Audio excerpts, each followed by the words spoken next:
À tous les abonnés du Forum Ado, à tous qui nous rejoignent pour la première fois, recevez nos salutations les plus cordiales. Le respect des aînés, une valeur chère au peuple africain, qui, de jour en jour, se défait de nos comportements.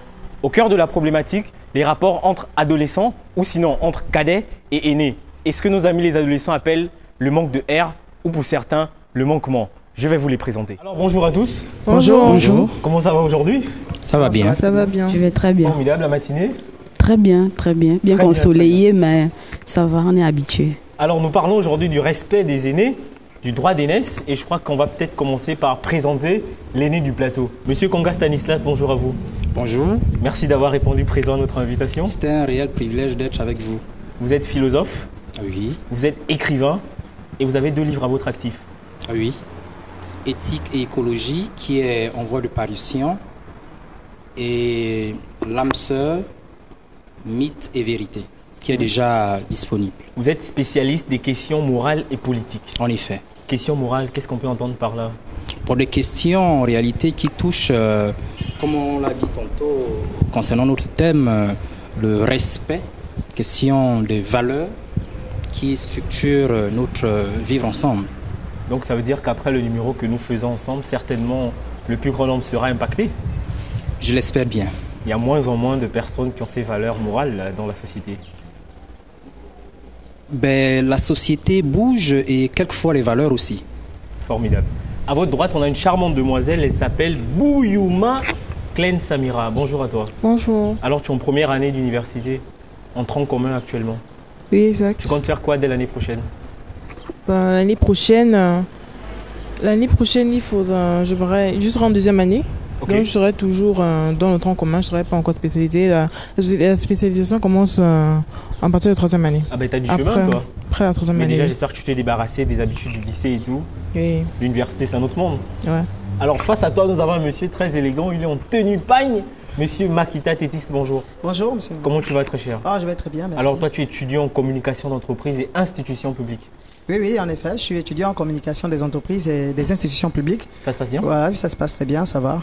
Grâce à Dieu. Déjà, il faut noter que la communication des entreprises va s'appuyer sur la valorisation de l'image. Ok. Voilà. Ce qui n'est pas le cas parce que les gens ont tendance à confondre la communication des entreprises et le journalisme. Ah, voilà, ou je la voulais juste apporter communication comme nous la cette faisons ici. précision, voilà, justement. Alors à ta droite nous avons mademoiselle Boussougou Pati. Ok, c'est bien moi. Comment tu vas? Je vais très bien. Ah ben t'as des couleurs sur toi là. Ah bon? Des couleurs africaines. Alors tu es étudiante, tu étudies voilà, Oui. le droit maritime et Et portuaire. portuaire. Ça se passe bien? Très bien. Il vous arrive des fois de faire des descentes sur le terrain Bien sûr, bien sûr. On va en haute souvent. mer. Pas encore, pas encore, Ok. pas encore. On n'a pas encore abordé ce cap-là. Mais sinon, ça se passe très bien. Les cours sont parfois saoulants, mais ça se passe bien. Ça se passe bien. C'est bien compris. Alors, chers tous, nous parlerons aujourd'hui du respect des aînés. Et lorsque nous parlons du respect des aînés, il y a une notion par laquelle nous allons commencer, c'est le droit d'aînesse. Monsieur Konga Stanislas, le droit d'aînesse, comment vous l'entendez? Bien, merci. Le droit d'aînesse, appelé aussi l'aînesse tout court, ou quelquefois la primogéniture, Ok. c'est, disons, un ensemble de privilèges qui échoient au fils premier-né. Ok. Donc, ces privilèges sont souvent d'ordre de la transmission d'abord du patrimoine de la famille, mais aussi d'un certain nombre de privilèges qui lui reviennent parce qu'en réalité, il a en face de lui un certain nombre d'individus, ses frères, ses petites sœurs, etc., etc. Samira, qu'est-ce que tu entends par droit d'aînesse? Pour moi, le droit d'aînesse, c'est une prérogative qui accorde à l'aîné ou au plus âgé des privilèges par rapport à son cadet. Ok. Alors, monsieur Makita, épargnez-nous de toutes ces théories savantes. Droit d'aînesse. Bon, déjà, le droit d'aînesse, comme venait de le dire le grand frère sur le plateau, qui est encore appelé aînesse ou droit de primogéniture, voilà, peut être défini comme étant un ensemble des privilèges, des avantages dont bénéficie une personne aînée au sein de sa famille respective, ou encore l'acte par lequel un père de famille, un chef de famille va céder une partie de ses biens, voire la totalité à l'aîné, en fait. Ça. Alors Patty, si on sort un peu de toutes ces transmissions, qu'est-ce que tu peux nous dire? Bon, le droit d'aînesse, pour moi, c'est... Je veux rejoindre les autres également. Ce sont des prérogatives, comme disait Samira, qui confèrent à l'aîné le pouvoir de certains privilèges, en fait. Certains privilèges, c'est lui qui est garant de certains privilèges. En fait, on lui confère ce pouvoir-là, de sorte à ce que lorsque l'héritage, on laisse par exemple un héritage, c'est lui qui a du moins la responsabilité de redistribuer du moins au cadet. Et puis voilà. Très bien. Et souvent, on constate qu'il y a des brimades, il y a des aînés qui s'accaparent, voilà, des biens. Alors nous parlons du respect des aînés. Est-ce que vous pensez que la question peut se justifier? Oui, bien évidemment. On a raison d'en parler. Bien évidemment, on a raison d'en parler parce que on constate aujourd'hui que l'ancienne génération, voilà, a tendance à avoir à tout moment des litiges avec la nouvelle génération. Okay. Maintenant, la question qu'on devrait se poser, pourquoi? Voilà, justement, c'est à cause de la question du partage du droit d'aînesse. Voilà, on ne sait plus qui est le bénéficiaire de ce droit, alors qu'on nous a appris au village que le grand frère mérite du respect. Nous, chez nous, par exemple, l'Nzebi, on dit que c'est celui qui a grimpé l'arbre en premier qui est bien placé pour nous indiquer la branche qui est sec. Donc, moi, je pense que les causes, elles sont à la fois partagées du côté de l'aîné, mais également du côté du moins âgé. Voilà, parmi autant de causes qui existent, nous avons déjà l'arrivée de la technologie, donc on va plus précisément l'Internet, les médias, l'éducation, et en outre, nous avons l'abus d'autorité. Bon, on a tendance à assister à un abus d'autorité chez certains aînés. Alors avant de creuser dans la profondeur des causes, Monsieur Stanislas, est-ce que vous estimez que la question se pose aujourd'hui à cause du glissement qui s'est opéré dans la suite du temps? Aujourd'hui, nous sommes une société africaine qui est à mi-chemin entre la société traditionnelle africaine et la société moderne. Donc aujourd'hui, on se pose vraiment la question, faut-il, nous qui sommes à mi-chemin, être typiquement comme l'Africain authentique qui, vous voyez, à la limite, vouait presque un culte à ses aînés, ou être finalement cet occidental qui est... Vous voyez, aujourd'hui, avec, les situations que nous vivons, par exemple, aux portes des banques, vous avez un aîné qui est là, et puis vous aussi, vous êtes là. Faut-il, dans pareille situation, dire à l'aîné de passer avant vous, ou bien, vous voyez, donc la société a tellement bougé que finalement, aujourd'hui, on se pose vraiment la question, faut-il encore être accroché aux anciennes valeurs authentiquement africaines, ou bien il faut opérer le glissement qui va certainement nous pousser à revoir notre mode existentiel. Alors avant d'y plonger, peut-être on va demander à Samira, lorsque tu entends respect des aînés, quelles sont les valeurs qui sont attachées à cette notion, respect des aînés? Aujourd'hui, nous sommes dans une société où c'est chacun pour soi. On court tout le temps contre le temps. En fait, c'est une société d'égoïsme, s'il faut dire. Donc, c'est pour ça que le droit d'aînesse est un droit qui est aujourd'hui bafoué, qui est un droit qui est, qui est un droit un peu oublié de nos jours. Donc, c'est ça qu'on jette la faute sur la jeunesse, que la jeunesse n'est pas respectueuse, la jeunesse n'est pas ceci. Mais en même temps, on nous a levé comme ça. C'est dur aux évolutions et tout. Alors, ce que tu dis rejoint très bien le pas que M. Makita avait déjà enjambé lorsqu'il parlait des causes, voilà, du manque de respect. Oui, justement. Bon, est-ce que je dis bien quand je dis manque de respect au quartier, c'est parce qu'on dit le manque de respect ou le manque d'air, voilà, au quartier, c'est que l'on dit. Voilà, le manque d'air, voilà, c'est-à-dire. Il n'y a pas autre chose, Baptiste sourit. On dit comment chez toi? Le manquement. Ah, le manquement. Ah voilà, tous nos amis se retrouvent. On vous écoute. Voilà, justement, à propos des valeurs, je pense que il y a ce qu'on appelle les valeurs au niveau de la responsabilité.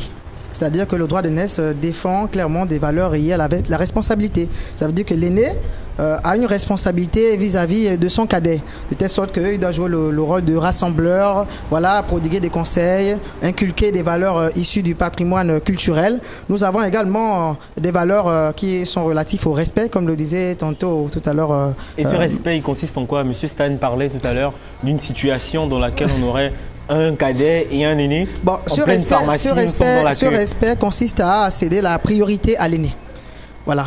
laisser la priorité à l'aîné. Bon, c'est vrai qu'il y a certaines circonstances voilà, qui obligent le moins âgé à manquer de air, voilà, comme on le dit souvent, à l'aîné. Mais je pense que voilà, le moins âgé, voilà, vu qu'il n'a pas d'expérience de la vie, devrait en fait apaiser en fait sa colère, parce que souvent c'est la colère qui explique en fait cette manifestation là.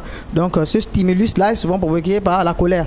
Donc si par moi je prends mon cas, exemple moi-même, j'ai été en confrontation tout récemment avec une maman. Okay. Voilà, on a eu un problème relatif aux bouteilles, parce que cette maman me disait que je prenais ses bouteilles, voilà, parce que j'ai une petite activité juste à côté d'elle. Et elle m'a parlé une fois, 2 fois, 3 fois, au moins 4 reprises. Je ne répondais pas. Moi, j'essayais d'apaiser mes tensions. Parler, ça veut dire voilà, quoi? c'est-à-dire avec des expressions un peu fortes. Okay, ça, voilà, c'est comme des injures. Okay. Donc, elle m'insultait, voilà. Mais la première fois, je laissais. La deuxième fois, je laissais. Je crois que la troisième fois, j'ai été à bout, voilà. Et je me suis mis à manquer du respect à la maman. Voilà. Je voudrais ajouter, un jour après, ma conscience m'a interpellé parce que je n'ai pas été éduqué de cette manière. Donc il a fallu que je reparte chez la maman pour présenter mes excuses et lui dire que c'était sous l'effet de la colère. C'est dire qu'à un moment donné, c'est humain, c'est comme un cocotier. Après, il faut que le coco tombe. Monsieur Stanislas, après avoir écouté ce que le jeune Makita disait en face, on se rend bien compte que dans cette situation de manque de respect que l'on constate, l'aîné a quelquefois sa part de responsabilité. Oui, l'aîné a sa part de responsabilité, d'autant plus que être né avant ne nous rend pas inatteignables, ne nous rend pas demi-dieux. Vous savez, on peut naître avant, mais ne pas, parce que là aussi c'est une question qu'on peut aussi aborder. On peut naître avant, mais cela signifie-t-il pour autant que nous sommes le vrai dépositaire de ce droit d'aînesse? Parce que dans les sociétés traditionnelles africaines, on peut être dans une famille et puis c'est pas à l'aîné systématiquement qu'incombe la responsabilité d'être le continuateur de l'héritage de son père. Qu'est-ce que cela signifie? Cela signifie qu'au fond, on peut être l'aîné dans la chair, mais pas être forcément aîné dans l'esprit. Et dans les sociétés traditionnelles africaines, il y avait déjà une façon de déceler entre tous les enfants celui qui avait la petite chose, la petite graine qui pouvait être la graine de rassembleur. Comment le vieux papa pouvait faire au corps de garde? Il rassemble les enfants, peut-être deux enfants, l'aîné et le cadet. Les deux sont là. Il donne l'igname aux deux et peut-être un couteau aussi. Pendant que l'aîné, il épluche l'igname, il mange, il épluche, il mange, il épluche, il mange. Le cadet, qu'est-ce qu'il fait? Il épluche l'igname et il attend que l'igname soit épluché complètement pour manger.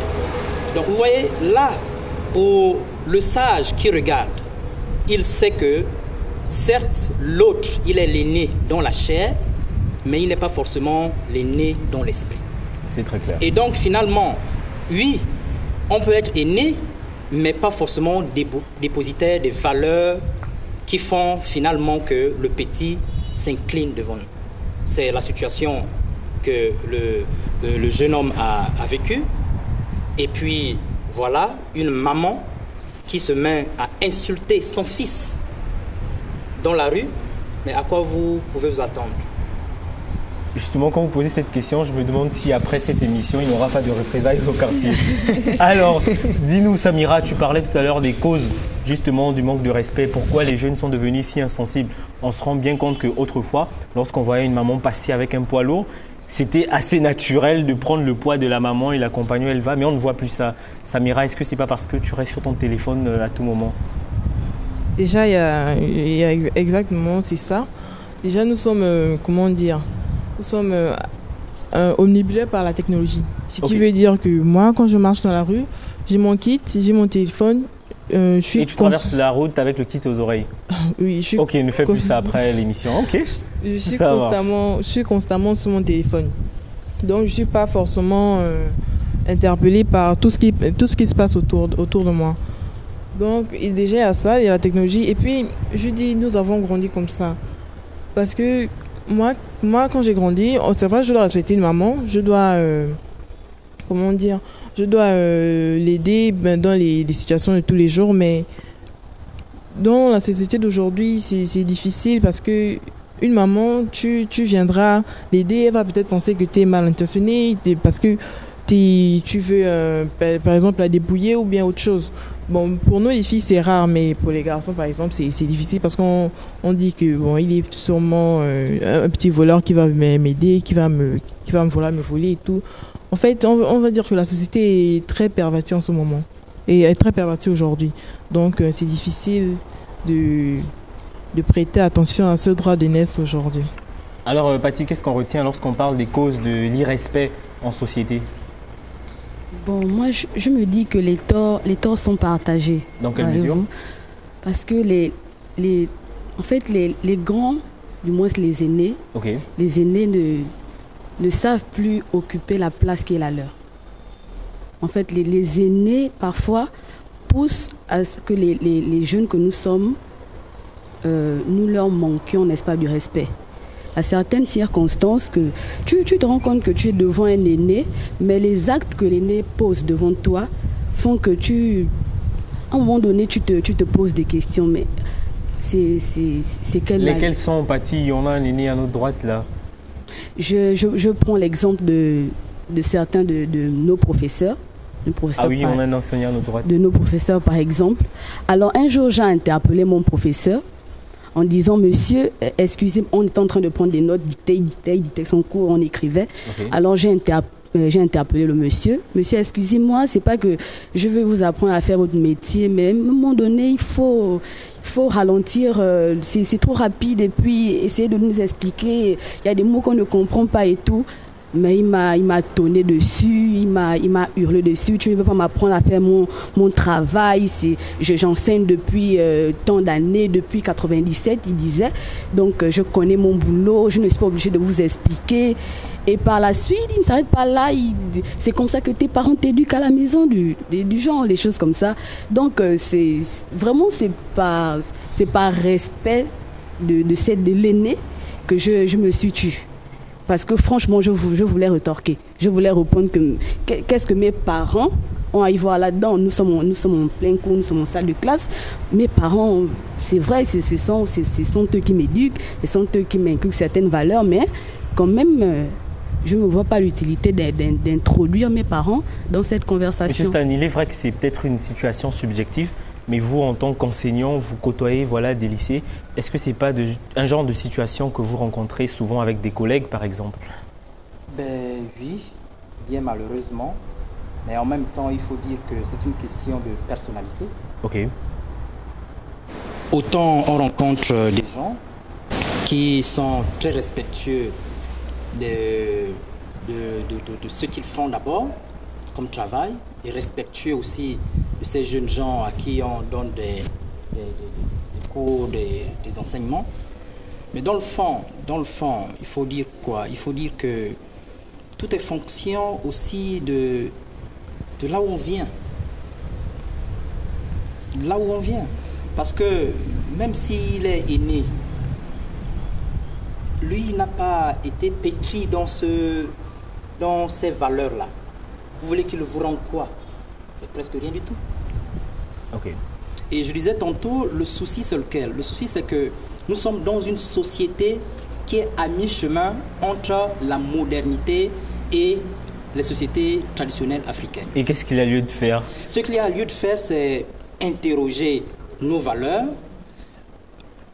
et puis voir ce qu'il y a à faire sur ces valeurs, parce que ce qui est sûr, c'est qu'on ne peut plus nous arrimer à ces valeurs comme si on était encore à l'époque de nos grands-parents. C'est très clair. Voilà. À un moment donné, on doit pouvoir essayer d'assimiler, de mettre les deux ensemble pour avancer. Alors Samira, lorsque tu écoutes M. Stanislas, comment tu te positionnes? Moi, je trouve que certaines personnes âgées, certains aînés ne sont pas humbles. Parce que nous sommes... Ne sont pas humbles? Oui. Alors dis-le face à la caméra, s'il te plaît. Je trouve que certaines personnes âgées ne sont pas humbles de nos jours. Parce que un aîné peut comprendre que moi, la cadette, je peux apporter des conseils, je peux apporter je peux lui donner des remarques qui vont l'aider à grandir demain. Et c'est comme ça, ainsi, parce que moi, c'est vrai, je suis cadette, j'ai mon grand frère. Aujourd'hui, c'est vrai, il est à l'extérieur, mais quand il me parle, c'est vrai, j'écoute, mais à un moment, je peux rétorquer devant lui. Et je peux rétorquer, je peux lui donner des conseils et ça, je suis sûre que ça pourra l'aider. Ainsi comme ça, en fait, c'est comme ça que j'ai été éduquée. Et on peut dire aussi que c'est l'éducation qui change. C'est l'éducation qui est la base, la bonne éducation qui est la base de nos comportements. Si on est bien éduqué et si on est bien enseigné et si on est bien entouré aussi, c'est ça qui nous fera nos personnes demain.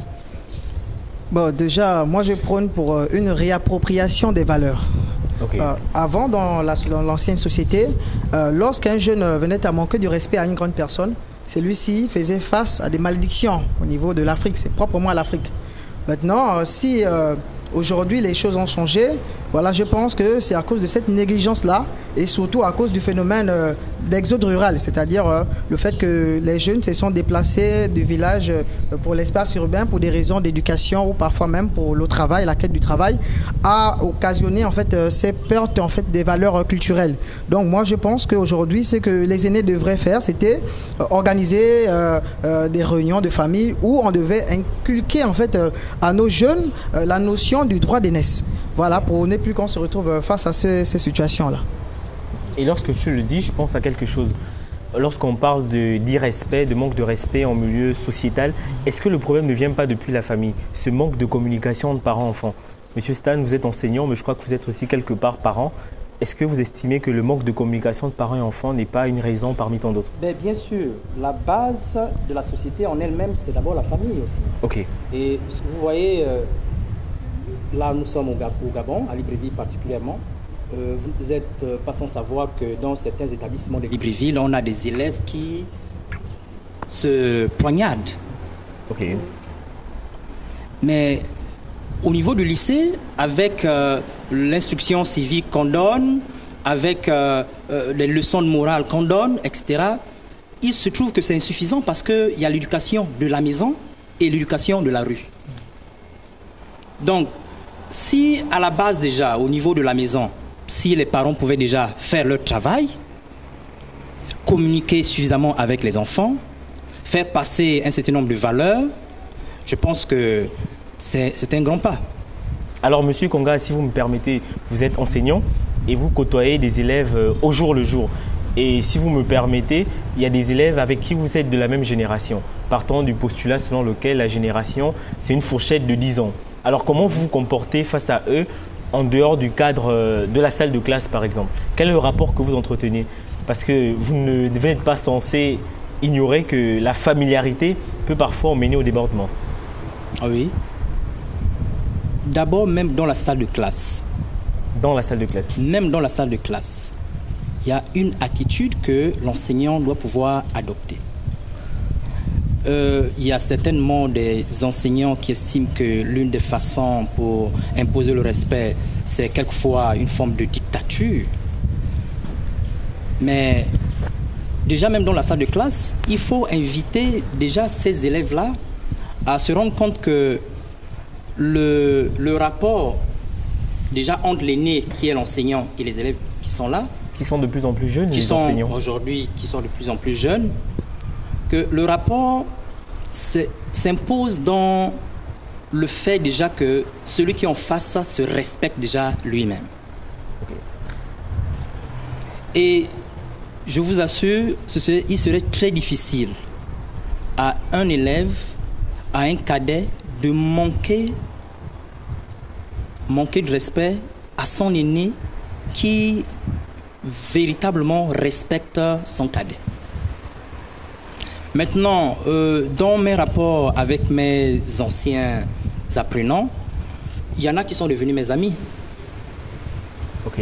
Il y en a qui sont devenus mes amis, mais pourquoi? Mais parce que au-delà de la salle de classe, au-delà du travail que je fais, il y a des rapports qui sont là, qui sont d'abord des rapports humains, qui sont des rapports de respect, des rapports qui font que même entre amis, on sait que c'est le grand frère. Et moi aussi, dans ce qu'on fait, je ne prends pas aussi les autres de haut. parce que j'estime que c'est moi le grand frère. Parce que le grand frère aussi, c'est celui qui sait aussi donner le bon exemple. C'est très clair. C'est cela. Alors Samira, tu te retrouves dans les propos de Monsieur Stanislas. Est-ce qu'au niveau de l'université, il y a de ces enseignants-là, parce qu'il est enseignant, parce qu'il est aîné, il s'amuse à regarder tous ceux qui sont étudiants, voilà, de haut en bas, comme disait tout à l'heure? À l'Institut de gestion, j'ai des profs que j'admire beaucoup. Ok. Et j'ai pas un prof particulièrement qui reprend, parce que les profs de l'université, je trouve qu'ils sont plus matures que les profs de lycée. Ah, c'est dur ça. Oui, au lycée, j'avais un prof d'espagnol. Cette femme m'a traumatisée toute ma vie. Aujourd'hui, jusqu'à ma mère, jusqu'à mon père, pourtant on n'est pas très... Mais jusqu'à ma mère et mon père, ils connaissent cette femme parce que quand j'étais en 4e, je crois, elle m'a dit une parole très vexante. J'étais encore très petite, j'avais beaucoup de complexes. Et jusqu'à aujourd'hui, ça m'est resté. Bon, aujourd'hui, ça ne me dit plus rien, mais ça m'a marqué. Par contre, à l'université, à l'Institut de gestion, j'ai des profs que je respecte tellement, des profs de comptabilité. C'est vrai qu'il est très dur, il est à cheval sur le travail. Il est... comment dire? En fait, il est prof, mais en fait, il établit un certain aspect et une certaine métier en même temps. Donc, ce qui me permet d'être très proche de lui, mais aussi d'être très respectueuse envers lui. C'est pareil qu'avec quasiment toute la totalité de mes profs. Teddy, c'est dire que les responsabilités doivent être partagées? Oui, bien sûr, les responsabilités doivent être partagées, car en même temps, l'ancien est utile, en même temps également, le moins âgé est utile. Dans quelle mesure? Dans la mesure où aujourd'hui nous apparaissons dans l'âge du numéricus. Donc, ce qui fait en sorte que le jeune peut par exemple apporter à son ancien en termes de connaissances sur le plan technologique, lui montrer comment manipuler un ordinateur portable de dernière génération ou par exemple comment utiliser un smartphone. Et l'ancien, par contre, lui, pourra apporter, inculquer des valeurs dont je ne cesse de répéter depuis un moment, des valeurs culturelles. Donc, synchroniquement, je dirais aussi que l'enseignant n'a pas vraiment besoin de tisser des relations affectives avec les étudiants ou les élèves.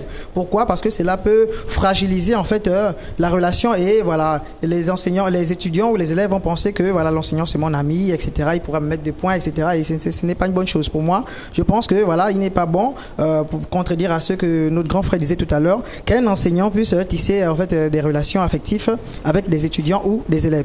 Il faut qu'il y ait en fait un certain respect. Il faut qu'on sente que le grand est à sa place et le jeune également est à sa place. Donc voilà, c'est ce que j'avais à dire. Après, c'est un rapport humain. Je voudrais rebondir par rapport à ce qu'elle disait sur son enseignant d'espagnol. Il faut dire que c'est l'expérience que vous avez vécue en tant qu'élève au lycée. Vous avez rencontré une prof qui a été très dure avec vous. Et là, c'est vous, c'est votre vécu d'élève. Autant vous allez rencontrer d'autres qui vont vous dire « mais je n'ai jamais été aussi traumatisé que par ces profs que j'ai rencontrés au supérieur ». Donc vous voyez, on va dire, comme je disais tantôt, tout est fonction des personnalités. Okay. Tout est fonction des individus à qui on a affaire.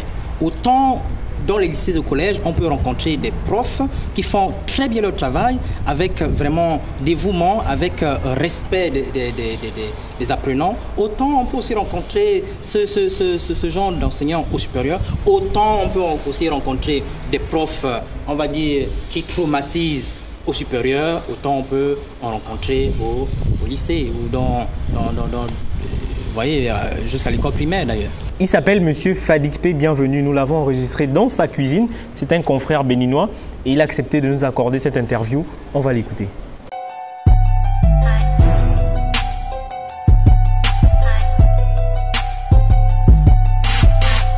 Au niveau du Bénin, comme d'ailleurs dans la plupart des pays africains, le droit d'aînesse est une notion qui est très capitale et qui se manifeste dès le plus jeune âge et progressivement en grandissant en fait. Donc, trois aspects peut être soulignés lorsqu'on parle du droit d'aînesse. Il y a d'abord les marques de respect.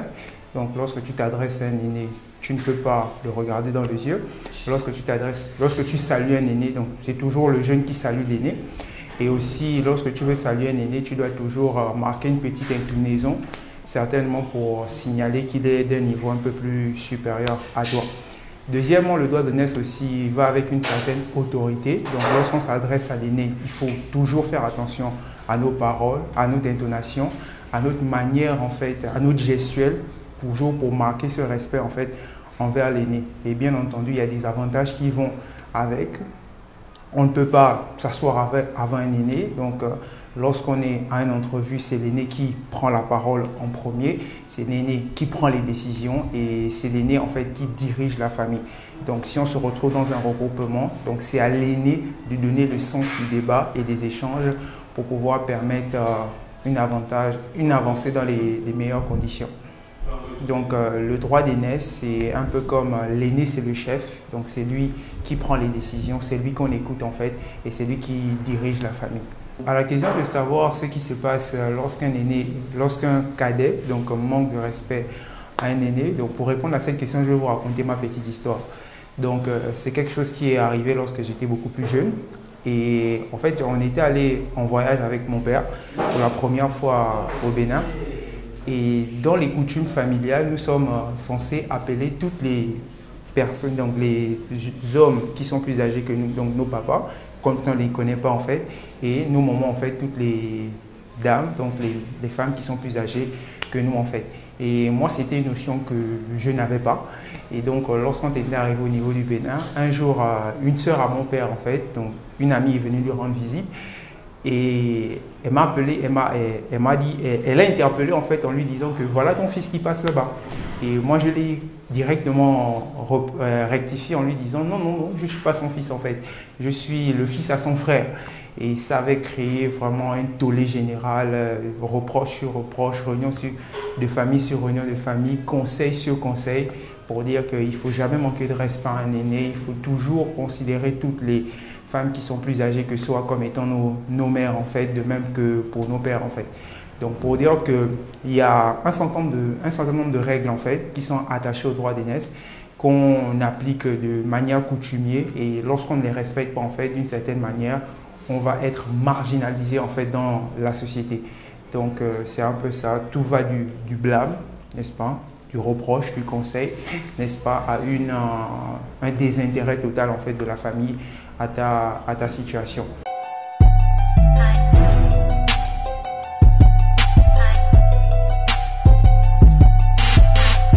Alors on vient bien là d'écouter monsieur Fadikpe, bienvenue, qui nous disait, j'ai marqué vraiment d'une estampisse qui venait de dire que lorsqu'un cadet salue l'aîné, voilà, il marque une petite inclinaison. Monsieur Stan, est-ce que vous le remarquez dans la rue, dans votre vie de tous les jours? Ça n'existe plus? Si, il y en a quand même. Il y en a quand même si pour d'autres, il faut quelquefois faire la remarque désobligeante. Okay. Vous voyez, des jeunes gens, vous êtes enseignant, vous êtes en train de passer et c'est votre étudiante ou votre élève qui vous interpelle. Monsieur, bonjour. Vous voyez, c'est l'irrespect ça. Vous vous déplacez et vous dites bonjour. Et c'est l'aîné qui doit vous tendre la main. Ouais.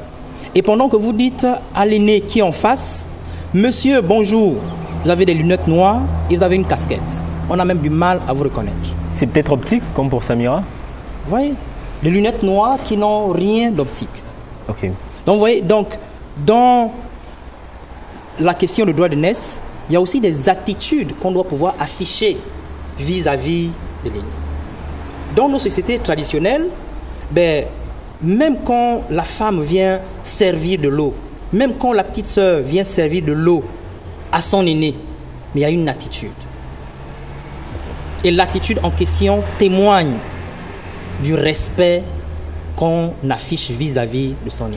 Il y a une question qui nous a été posée sur le net et elle dit la liberté d'expression, est-ce qu'elle s'oppose au droit d'aînesse en Afrique? Samira, la liberté d'expression, est-ce qu'elle s'oppose au droit d'aînesse? Moi, je dirais non. Ok. Parce qu'aujourd'hui, on a beaucoup évolué. Il y a beaucoup de réalités qui ont changé. Donc, un aîné qui va interdire de dire qui va interdire à son cadet de parler, de s'exprimer, de partager son idée ou sa réflexion, de nos jours, c'est révolu. Ça peut exister, il y a des exceptions à la règle, mais c'est très rare parce qu'aujourd'hui, on sait que le cadet, d'abord, le cadet peut nous apporter, comme on sait que l'aîné aussi peut nous apporter. Moi, je trouve que c'est une relation de donnant-donnant. Nous sommes gagnants des deux côtés, donc je ne crois pas que Bon, déjà, moi, je pense que si on s'apaisantit à la Déclaration universelle des droits de l'homme de 1948, qui stipule clairement que tout individu a droit à la liberté d'expression et d'opinion et ne doit être inquiété.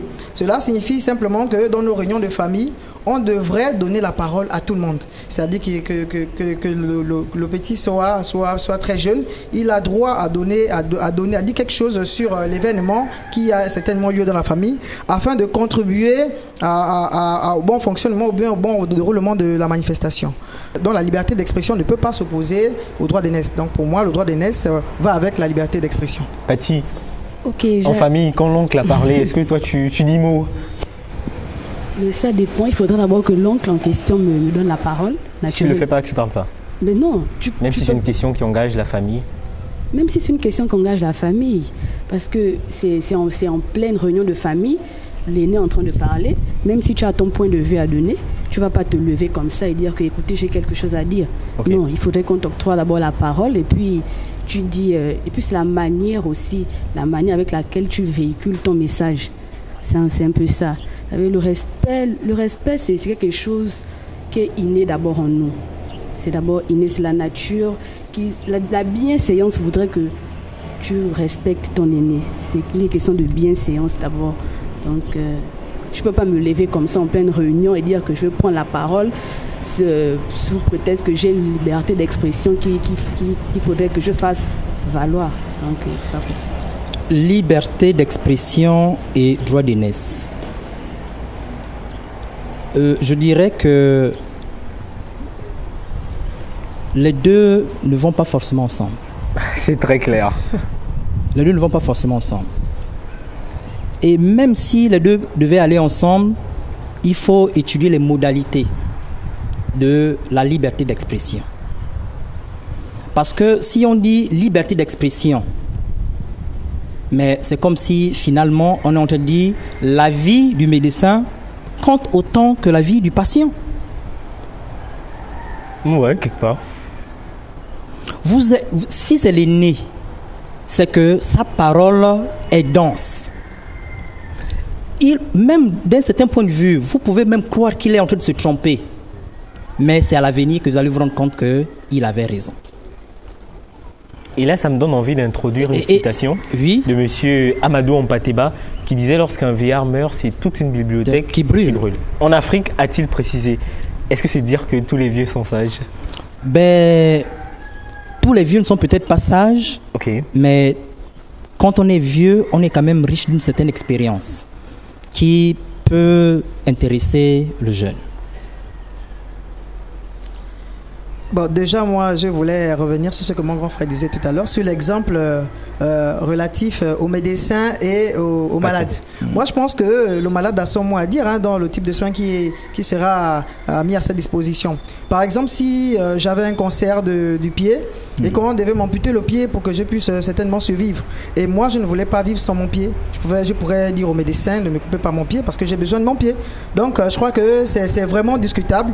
Moi, je rejoins toujours l'idée selon laquelle la liberté d'expression ne s'oppose pas au droit d'aînesse. Voilà, c'est ce que je pense. Oui, vous voyez, vous allez donner votre avis pour dire non, ne m'amputez pas le pied, mais c'est à vos risques et périls parce que la vie du médecin, c'est pour vous sauver la vie. Donc, vous voyez, et c'est un peu ça aussi, le problème de la jeunesse. C'est que aujourd'hui, la jeunesse africaine, nous avons du mal à écouter. Ah ouais, Samira, elle ne sait pas le faire.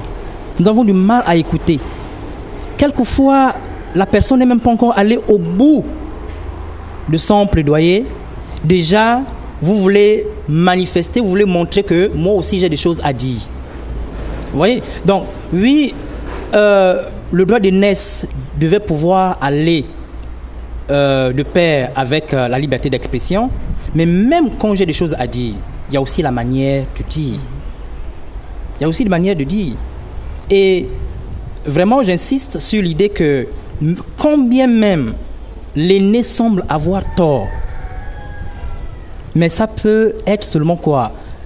Une première perception des choses. Mais dans le fond, laissons les choses faire, se passer, et on se rendra bien compte que certainement, il avait raison de dire ce qu'il avait dit. Voilà, pour agencer mes idées aux idées du grand frère. J'ai discuté tout récemment avec un Ouest-Africain. Voilà, il m'a fait comprendre que chez eux, le droit d'aînesse n'était pas démis. C'est-à-dire qu'aujourd'hui, on pouvait retrouver encore que cette notion avait sa vie. Cette notion pouvait en fait se justifier. Pourquoi? Parce qu'il m'avait dit, il a pris son exemple, il m'avait dit que il avait envoyé 600 000 francs pour son mariage. Il est précisément de la Guinée-Bissau. Il avait envoyé 600 000 francs pour son mariage. Et les 600 000 francs avaient été utilisés pour le mariage de son grand frère. Et quand on lui avait appelé pour lui dire, voilà, il n'avait pas manifesté, il n'avait pas contesté. Pourquoi? Parce que tout ça, ça rentre dans le respect de l'aîné. Il faut se soumettre, peu importe ce que l'aîné a fait. Quelquefois, il faut se soumettre. Et il m'avait également dit que le moins âgé ne pouvait pas fixer un aîné du regard. Voilà, ça ne se fait pas chez eux. Et je crois qu'aujourd'hui, dans nos sociétés, on ne retrouve plus ces valeurs-là, parce que chaque société africaine, chaque pays a ses valeurs. C'est comme ce que vous étiez en train de dire tout à l'heure sur le fait que voilà, le jeune devrait s'incliner. Je crois que c'est une valeur qui est propre à un pays africain, et cette valeur-là mérite d'être valorisée. Voilà. Ok, on l'a bien compris. Alors c'est une jeune dame, elle s'appelle Madame Mikafui et elle a accepté de nous donner une interview. Nous allons la regarder.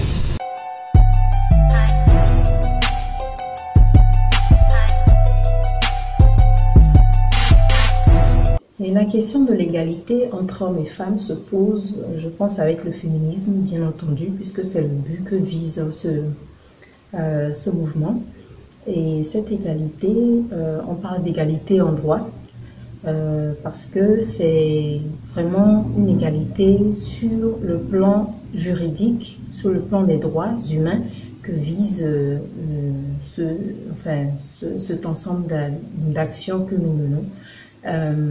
Et beaucoup ont tendance à croire que le mouvement féministe voudrait en fait parvenir à une suprématie de la femme sur l'homme, ce qui n'est pas du tout le cas. C'est même insensé de penser cela, parce que c'est seulement, ça reviendrait en fait à reproduire ce que nous dénonçons. Aujourd'hui, on remarque une suprématie des hommes ou du patriarcat, et donc c'est ce que nous voulons. Nous voulons arriver plutôt à une égalité pour que les femmes également se sentent vraiment partie intégrante de cette société, puissent bénéficier de tous les avantages, de tous les privilèges, mais également puissent contribuer à part égale au développement de leur communauté. Donc ce n'est pas du tout ça que nous visons, mais plutôt d'arriver à cette égalité-là de droit entre hommes et femmes. Aujourd'hui, le constat est clair que ce n'est pas encore le cas. Les femmes sont encore beaucoup marginalisées, que ce soit dans le milieu rural comme dans le milieu urbain d'ailleurs, et sur tous les plans. Donc l'idée, c'est de vraiment travailler à ce que la femme puisse arriver à s'affirmer autant dans la société que les hommes.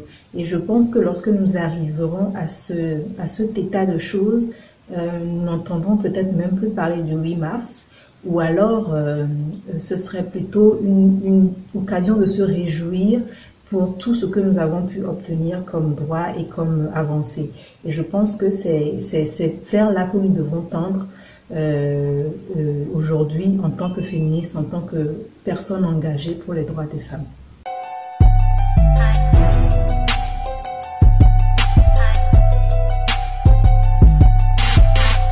Alors on l'a bien compris, Monsieur Tétis. Alors si on faisait un dernier tour de table, finalement, qu'est-ce qu'on retient? On parle de respect des aînés, qu'est-ce qu'on peut retenir là-dessus? Monsieur Stan? Bon, en ce qui me concerne, je veux dire le respect des aînés. Aujourd'hui, dans une société en mutation, ce sont des valeurs qui sont en train de... vous voyez, qui sont à volo. Nous sommes en train de perdre un certain nombre, vous voyez, d'attitudes qui sont propres à l'authentique Afrique. Et on devait pouvoir avoir aussi, vous voyez, nos façons à nous de nous aimer, nos façons à nous de nous respecter. Un aîné qui arrive chez vous, vous servez de l'eau pour manifester la joie qui est la vôtre, mais au lieu de servir et puis vous allez dans la cuisine, mais essayez peut-être avec la manière. Parce que vous voyez, aux jeunes, peut-être d'être interpellés à l'idée que ils sont jeunes aujourd'hui, mais ce sont eux qui vont être aussi les vieux de demain. C'est très clair. Maintenant, comment est-ce qu'ils considèrent, quelle est la place qu'ils assignent à leurs aînés? Si ils ne prennent pas la peine de respecter leurs aînés aujourd'hui, mais qui ne s'offusquent pas, qui ne se tonnent pas demain, que ce qu'ils ont servi à leurs aînés aujourd'hui leur reviendra comme un boulin demain. C'est très clair. Alors Samira, comment tu réagis si tu prends un taxi, tu lui demandes une destination et lui il prend d'autres clients sur le chemin, il te fait balader, finalement tu arrives en retard au boulot. Tu réagis comment? Mais c'est un papa qui est au volant, un monsieur qui a certainement le même âge que ton père, mais il vient de te mettre à 30 minutes de retard du boulot. Déjà, c'est clair que je serais exaspérée, mais il y a une manière de parler aux grandes personnes, Okay. même aux personnes de mon âge, de ma génération. Je ne vais pas crier sur le papa, je ne vais pas mal parler ou bien l'injurier. Je vais le faire part de mon mécontentement. Déjà quand une personne montera, je vais comprendre sa destination. Et dès la première personne, la deuxième personne, je vais déjà je vais faire remarquer au chauffeur que ce qu'il fait, ça me mettra en retard, mais d'une façon polie. Une manière de parler, je ne suis pas obligée de l'injurier ou mal parler. En fait, il faut avoir un comportement bien placé. Je ne peux pas mal avoir un comportement déplacé envers une grande personne. C'est vraiment pas de ma nature. Monsieur Makida, c'était une question qui s'est glissée derrière pour demander lorsque un aîné commun un père à ton égard, comment tu réagis? Bon, pour ma part, je pense qu'au lieu de se mourir, c'est-à-dire que les générations se meurent, on devrait aujourd'hui assister à un échange intergénérationnel, c'est-à-dire que on ne devrait pas assister à arriver à un niveau là où le jeune se mettait à manquer du respect à son aîné parce que l'aîné s'était certainement mal comporté. Pour moi, j'estime qu'il reste l'aîné, peu importe ce qu'il peut faire, il reste mon aîné.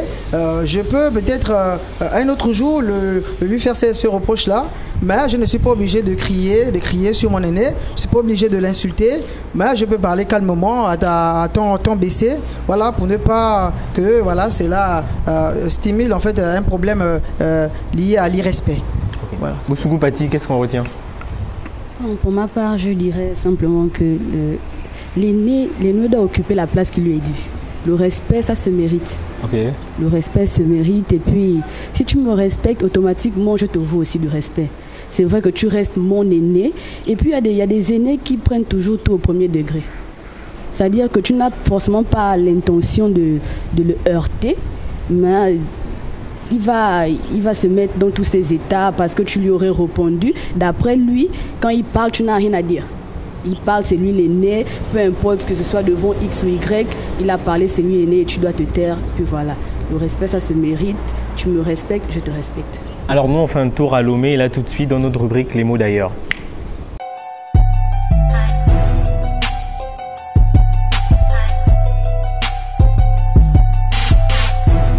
Alors bienvenue à Lomé. Nous sommes dans notre rubrique Les mots d'ailleurs. Et là tout de suite, nous allons vous initier à une langue qu'on appelle le Mina.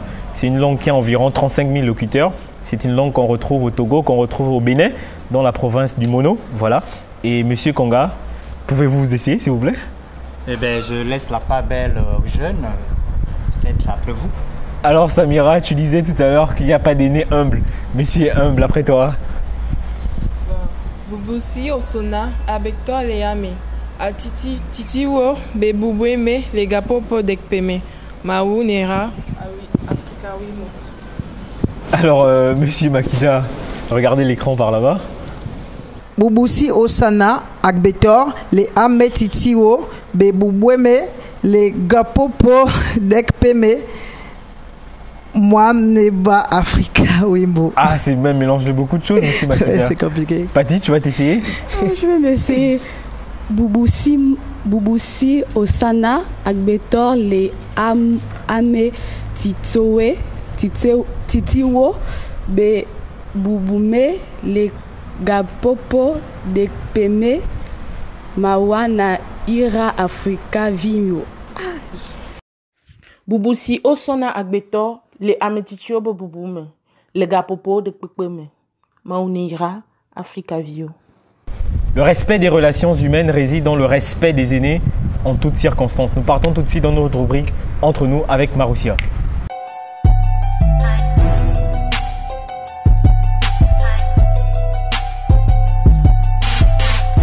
Alors Maroussia, bonsoir. Bonsoir Marvin. Ah ben t'as du bleu sur toi aujourd'hui. Ah bien sûr, je représente. Bah écoute, nous sommes entre nous, tu nous parles de quoi aujourd'hui? Alors Marvin, sur le plateau de Forum Ado, vous avez parlé du droit de naissance. Okay. Moi je suis partie comme ça, interroger mes aînés sur un groupe WhatsApp. Le 8 mars, c'était la journée internationale des droits de la femme. Donc j'ai donné cette petite dédicace comme ça dans un groupe WhatsApp et demandé aux garçons qu'est-ce qu'était le féminisme, qu'est-ce qu'ils comprennent par droit de la femme, tu vois. Okay. Et ils m'ont donné beaucoup de définitions, je n'en pouvais plus. Donc j'ai posé la question à nos internautes et bien sûr nous avons eu une réponse. C'est Madame Mika Fui du côté du Togo qui nous donne sa définition du féminisme, les avantages et tout ce qu'il y a de exceptionnel à être une femme. Je vous laisse écouter Madame Mika Fui dans la chronique Entre nous.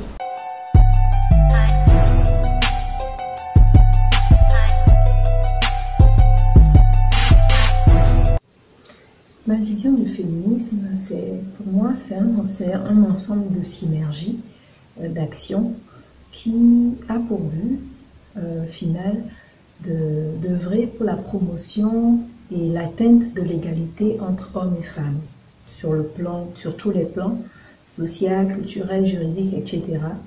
Mais malheureusement, cette notion est beaucoup galvaudée de nos jours.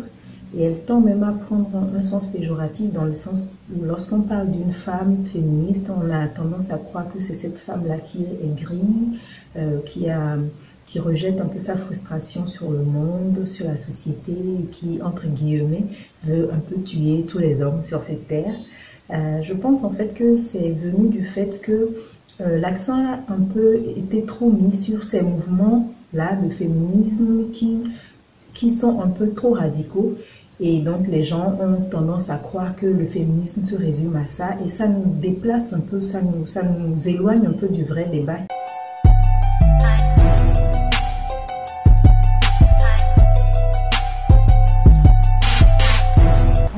Chers téléspectateurs, j'espère que Madame Mika Fui a répondu à votre question. Qu'est-ce qu'était le féminisme et surtout sur quel bord il s'étend? Il ne faut plus dépasser les limites. Le féminisme, c'est pas la femme qui met les coups de pied à son mari. D'accord? Sur Forum Ado, on a parlé du droit de naissance. Mesdames, respectons nos maris et surtout ayons des limites. Je vous remercie. Forum Ado, c'est terminé pour aujourd'hui. On se retrouve dans 2 semaines pour un prochain numéro. Ciao. Bye bye.